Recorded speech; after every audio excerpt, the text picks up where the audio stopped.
Hello and welcome to Revive Stories. So good to see you and to be with you for another amazing episode. We really hope that these episodes have been helpful to you as we really value the testimony and the story of some of the incredible people in our church at Revive Church. And today we've got another incredible person that we're going to be hearing from. Lize is joining us. She's going to be sharing her story. Lize, thank you so much for jumping on today. You're welcome. Hello, Phil. Hello, everybody. Come on, somebody. We really hope that these stories are helpful. We hope that Liza's story inspires you today. And again, if this is your first time checking out Revive Stories or even our YouTube channel at Revive TV, all we're trying to do here is speak about stories. The Bible teaches us that the testimony has power, and everybody's story is different. It's unique. It's your experiences. It's what God is doing in your life. But we know that there's so much power when we can share what God has done and what He continues to do. And that's exactly what we try to do with these stories here. So Lize, we're gonna get right in, and we're gonna start with you. And what we like to do is kind of start at the beginning, maybe chat a bit about childhood and how you grew up, and then we can start to see where you met God. So yeah, maybe you can fill us in from the beginning. So I was born. No, I'm joking. So I grew up actually in a very big family. I'm one of 6 children. I am the eldest daughter. So there's 2 brothers and 4 sisters. But between my parents, there are 4 of us. And we grew up in a very happy, loving home. We were very religious in the sense we went to a very religious type of church. We were the picture perfect family. My mom wore a hat. My dad wore his suit every Sunday. We had 100% Sunday school attendance. We wrote our exams. I think I gave my life to God every Sunday out of the fear of, I don't know if it was the dominee but definitely not really understanding what I'm doing, just more out of being told that's what you need to do to go to heaven. Sure. So my childhood was, I was mostly very happy. And then when I went to high school, it was like a massive shock. Literally out of the blue, our parents told us that they were getting divorced, which was obviously, as a 13-year-old girl, it was a very difficult time in your life as is, because you don't really know where you fit in. And then my parents got divorced, so that was obviously a massive knock to all of us. I would say my younger sister was 6. So I kind of stepped into more of a motherly role for my siblings. Although my parents were, well, I don't know how amicable a divorce can really be, but, when I was with my dad, I kind of stepped into this like mommy role. So we were with both our parents, and but I come from a very small town. I grew up in Knysna, which is beautiful, but we had like this label now. I remember at Sunday school, my Sunday school teacher actually said to me, "You've got the spirit of divorce in you now." And as a 13-year-old, I was like, what? What does it even mean? So my relationship with church and stuff, I still struggle very much to read Afrikaans Bible and to worship and to pray in Afrikaans, because I just have this like mental block. Wow. So I really, really, really don't like religion, but I love Jesus. Yeah. A big passion for me. I feel very passionate about it, and I feel very passionate about trying to just almost break that mold that people have, that you have to earn Jesus's love, and you have to be perfect, and you have to attend church, and you have to wear certain clothes and look a certain way. And but otherwise my sisters and my brothers and I are very close. So both my parents remarried, and then my dad and my stepmom had 2 kids. So those the other 2. That's where we are sick. But we are all very close. And then my dad and I are very close. I love but my mom as well. But it's easy for me to understand the father heart of God, is what I'm trying to say, because my dad was an amazing example to all of us, is what a father is supposed to be. Unconditional love, both my parents. So I don't really, besides that, I had a very good childhood, I'd say. Like, I don't really have like a I'd love to ask, sorry to interrupt. I'd love to, because I think divorce is prevalent, man, and it feels like it's on the rise, and families that really stay together at such a place of strength. So I can understand. I've also got experience as well of kind of growing up and having to navigate that as a child. But it's very interesting to hear you talk about church being quite religious as well, and I think that is also a common experience in South Africa. Yeah. Definitely. When can you think of a moment or a time where it maybe clicked over from kind of religion and what you do to, okay, geez, there's more to it? And I know you said you're in love with Jesus, so that moment did happen. I'd love to know when, and maybe you can share on that. So, like I said to you before we started recording, this is hard for me to share, but Yeah. I finished school. I went to study at Stellenbosch. I was the perfect goody two shoes little girl. I didn't really do much wrong in high school. I'd say, wrong. Um, I went to varsity. I studied, and then I moved back to Knysna, and I met my first boyfriend, Mm. who was, I mean, I think looking back, probably me being such a goody two, she was like a challenge to him. But anyway, never mind that. So I fell head over heels in love with this guy, and I we were together for about 2 years, and I fell pregnant. Oh And wow. for me, like that is like the worst thing you can ever do. Obviously, I didn't get married in my white dress. I've now scorned. I'm going to hell. um, so Sure. for me, that was obviously it was very hectic. And again, what I do want to say with that is the first people I phoned were my parents. Yeah. I knew they would obviously not be happy with me. I mean, I broke both my parents' hearts with that, but Mm. they stuck with me. Sure. But I was so like far away from God in the sense that like I didn't actually know God. I didn't know what I was doing, where I was going. What do I do now? I'm 22 years old. Mm. He then left me. He broke up with me, and he was like, "I'm not doing this. I'm out." He And broke up with you. He realized you were pregnant. yeah, so he Wow. said he's not doing this. He's done. Sure. So, I was so like caught up in the not losing him, the guy that I was with at that point. So, and he actually said to me, "You're either gonna go for an abortion or I'm leaving." Sure. So my dad lives in Canada. He's a doctor in Canada. So I told my parents I'm gonna go get an abortion done. And my dad tried so hard to get to South Africa in time to stop me, but he Oh was too wow. late. So I went and I had an abortion done, and Sure. this guy still left me, Uh, and yeah, honestly, I don't really remember much about that, but I just remember I was like, it's like I hated mm. my life. I hated myself for what I did. I hated everything and everyone around me. And I was like, that's it. So I actually planned my suicide Wow. um, to the date, the time, everything. I was like, I can't live with myself. I can't live, this is not who I wanted to be. And my friend that lives in Namibia was getting married 2 months later, and Mm. I was maid of honor. So she said to me, "I must please come." And well, nobody knew. I hardly told any of my friends because I was so embarrassed. Yeah. So I went over to Namibia for the wedding 5 days before to now help with the prep, and I tried my hardest to put on a face. Mm. Some people, I think people that do struggle with depression, which I don't. I don't really. I think that was just a bad moment in my life, but I understand that you just constantly aware that you've got to pretend that you're fine. Yeah. And the 2 nights before, the pastor that married them came over, and we were all sitting in the room talking, and we were like joking and whatever. And he got up and he walked to the door, and he stopped at the door, the entrance to the room, and he said to me, he turned around, he said, "God says I must pray for you."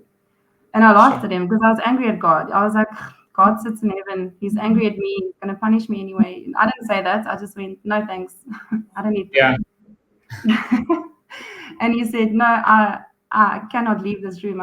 My body won't leave this room. I have to Wow. pray for you. So he walked Wow. up to me and he put his hands on me. And the minute he touched Sure. me, the Holy Spirit just took over. And he just, again, just prayed over me. And I felt the love of God in that moment that is indescribable. Like I Wow. just felt, obviously I broke down. Naturally. Yeah, told him what happened. But that's when Jesus really revealed himself to me, because I Wow. was just like, oh my gosh, like I'm actually forgiven. Yeah, and I got baptized the next day. Sure. Yeah, so that for The me next was day. like, yeah. Wow. I was like, I've got to do everything, man, to get to heaven. I want to get to this God. He's amazing, and if He can forgive me for what I've done, nothing can stop His love for Jeez, me. jeez, Lisa, that's incredible. Thank you, firstly, for taking time to share that. I know that sometimes it can be difficult to kind of go back and experiences like that, but just that moment, I can't imagine how overwhelming that must have been. And maybe you can share a little bit, like you said, you got baptized the next day, which I think is amazing. What like can you remember, like maybe even the early days of like, geez, you've now met Jesus, you've experienced Him, like some like maybe changes or things that happened in your life, or ways. Obviously, you were dealing with some very hectic emotions. Kind of what happened to some of those thoughts and those feelings from that moment onwards? Yeah, like I said, I don't really remember much about that, but I remember I just felt different. Like I just Yeah. remember I mean anybody that actually knows me knows I'm a completely open book. Yeah. And I think that's probably why, because I felt if people know, then they can't actually keep me captive anymore. Sure. And yeah, I just went and I was like, well, I need to learn about this God, because I definitely didn't learn about this God in church. And that Wow. makes me sad, because I think there's people around us that are sitting in churches where they don't actually really learn that the love of God is just something that you can't actually be taught. You've got to experience, and nothing you Mm, do can earn His love. So for me, I then went back to my hometown. Obviously, there was like Namibia was a high. I went back to Nasna, and now I was like, oh my gosh, now I'm alone. I don't have a mm. church. My parents were still in this. My mom was still in the same church. I was like, I'm not going there. To hell with me by now. Really got the spirit of divorce in me, so no, I'm just Yeah. teasing. But yeah, and then I applied for a job with Emirates, and I Mm, got the job. So I left. I needed to get out of there, and I became a flight attendant. sure. And that's when I'd say, that's when I was like, no, it's me. I'm by myself. I don't know anybody in this foreign country, and it's me and God. Mm, So I can't really say that instantaneously I just felt different. yeah. I obviously still messed up, still backslid, still had moments where I'd have too much to drink, going out, trying to drown the sorrow, because I still saw him everywhere, this ex-boyfriend of mine, which didn't help, Yes. hard. And then I felt I needed to get him saved. I needed Yeah. to tell him. Um, but yeah, it's just like for me, I wish the pastor that kind of baptized me and stuff, that they would have in a way walked with me more, because I was kind of baptized and then I was sent back to South Africa and that was it. So Yeah. I'd say I backslid a little bit in that sense. And then I went to Dubai, and I got written into a church there, and that's where I was really like, that's where things started changing, and I was like, oh my word. And you met Neil? You met Neil in Dubai? Yeah, I met Neil at the end of my Dubai life. So that's a whole story in its own. But he obviously shared how he got saved. Yeah. So his best friend came up to me in church and he said, "You and my best friend, or you and my friend." And I saw Neil in church, and I was like, oh, no, no, that guy is not. He's not my type. I'm this Afrikaans pretty girl, and here's this jock dude with his Yeah. muscles walking around. I was like, no, no, God, that's not my husband. But what I want to say is, while I was on my journey with God, I prayed. It's now I was 31, and I still didn't have a boyfriend yet, and all my friends were getting married, and I was like, Lord, I just want a husband that you chose for me. I Yeah. don't want to, fall back and trap where kind of he is more important to me than God, because that's what this boyfriend was to me. Wow. He must Yeah. just believe me. I would do anything for him to stay with me. Sure. And I just said to God, I really want to be married, but if I can Very just good. ask for two things, is if I get a husband, if your plan for me is to be married, I'd love to have. Can I please have a husband? And I remember writing it down. I said patient and Yeah. consistent. And anybody Sure. that knows Neil, that he's patience and consistency personified. So Sure. anyway, we went in church in Dubai, and I went onto his Facebook because he invited me on Facebook, and I was like, no, this guy and I are not going to. Anyway, long story short, we went on a date, and on my first date, I phoned my mom and I said, I'm gonna marry this guy. And it No, was man. not, it wasn't like a voice told me, this is your husband. Yeah. But I just knew, and we got married 9 months later. It's So, incredible. You and he guys, is you guys, a very good husband. So, you guys are incredible, and obviously, I have affection for Neil as well, and I think I'd like to like even just I want to ask you guys have like a burden for people who don't know you, or for people that know you, they'll know this. You guys have a burden for strong marriages and families. Maybe you can just kind of I didn't ask you to prep this, which I said I wouldn't do, but maybe you can just kind of share like where does that kind of fire come from, or that desire to see strong families, especially within the church, and almost just fighting like because Satan will attack marriages and he'll attack families. He'll attack unity. He attacks it in the church and he attacks it in families. And you guys definitely have this strong sense of what we want to fight for unity. Where does that come from? Even just it doesn't have to be a long spiel, but I'd love to know. I can't not talk long. Paul. That's fine. You talk long. I also love talking. No, so honestly, so for me, obviously the Bible says it, but marriage is how God sees our relationship with Him.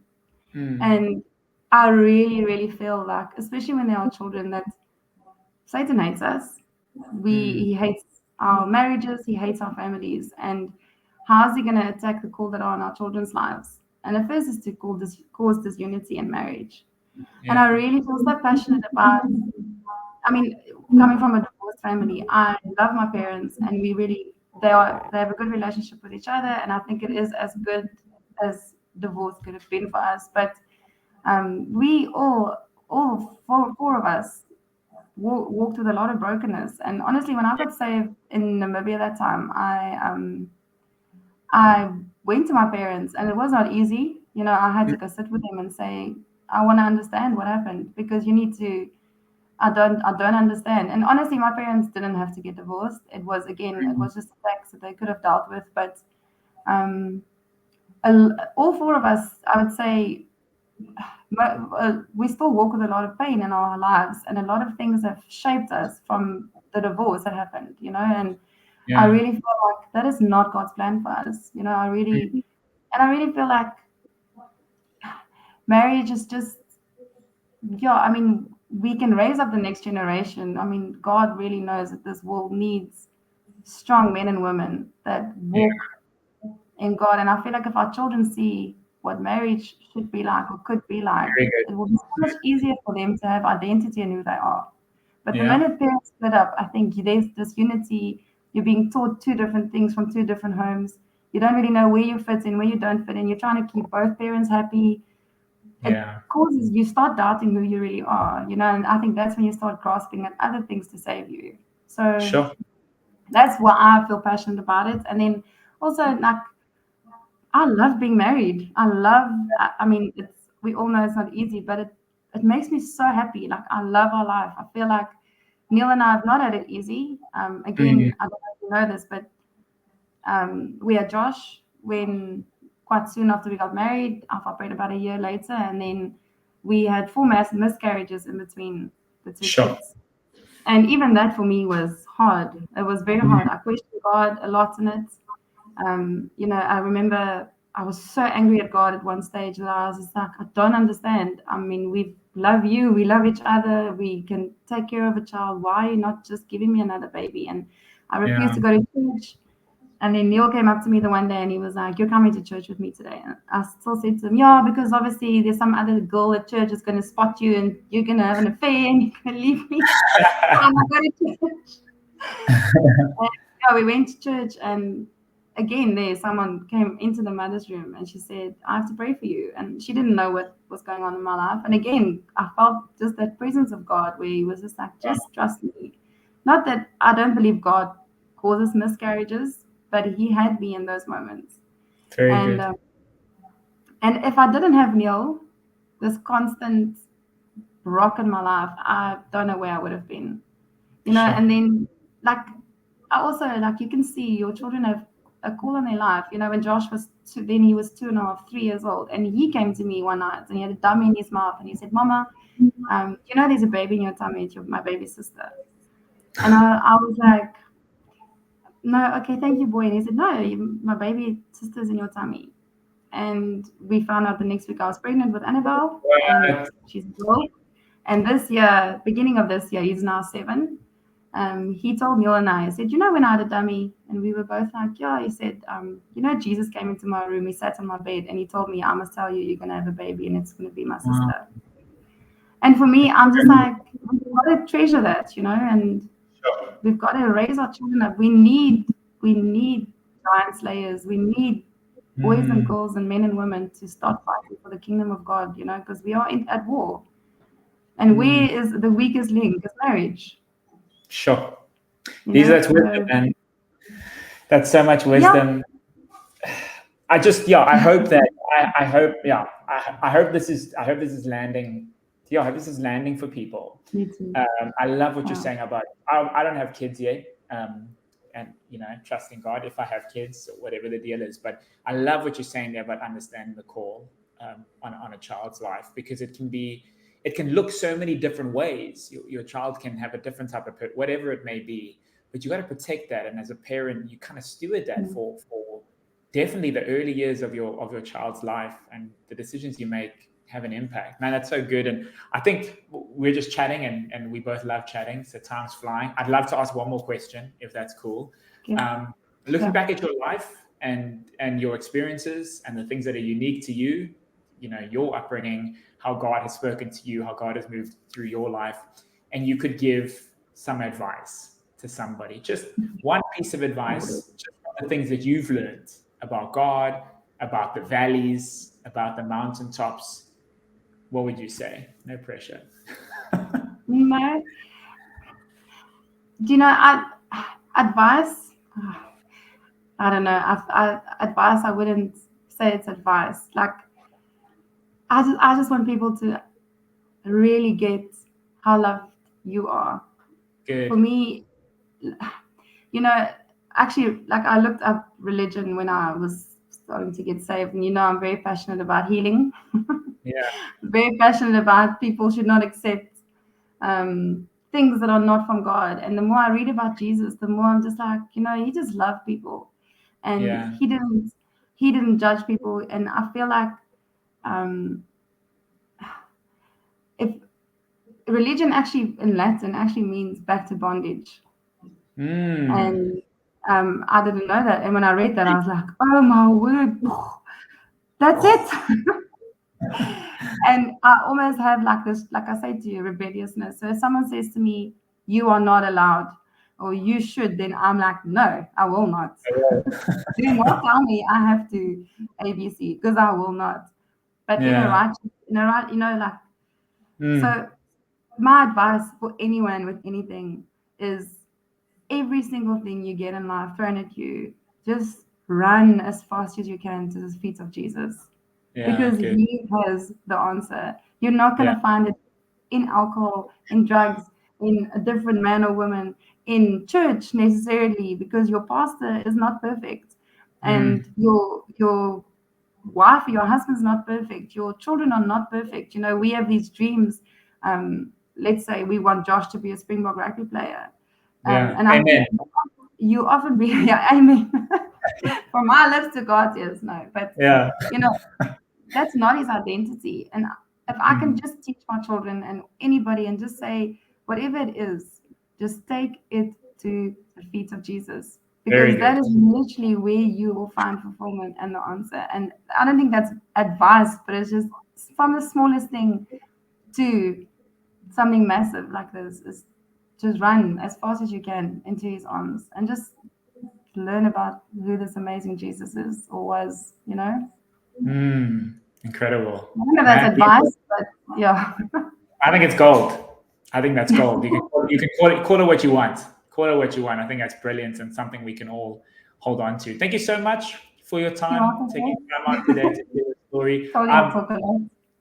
No, I'm encouraged, and we really trust that everybody that's watched this video. We hope this has been inspirational to you. And I feel in my heart, maybe not to you, but there's somebody in your life that has maybe gone through something similar or experienced similar emotions or have gone through similar valleys. Please don't hesitate to share this video far and wide. YouTube is fantastic to grab a link and to share it on WhatsApp or to wherever it may be. We believe in the power of the testimony. We believe in the power of the story. And whenever you hear an encouraging and inspirational story, if God can do it for them, he can most definitely do it for you in any moment and in every season. So Lize, thank you so much, man. We appreciate you. We love your family. We love your kids. And we know the best is yet to come for you guys. And for everybody watching, I hope this has encouraged and been helpful. Share, and continue to share your story. In any moment that you've got at work or with friends, your story is powerful. God bless you. We'll see you guys soon. Thank you. Cheers. Bye.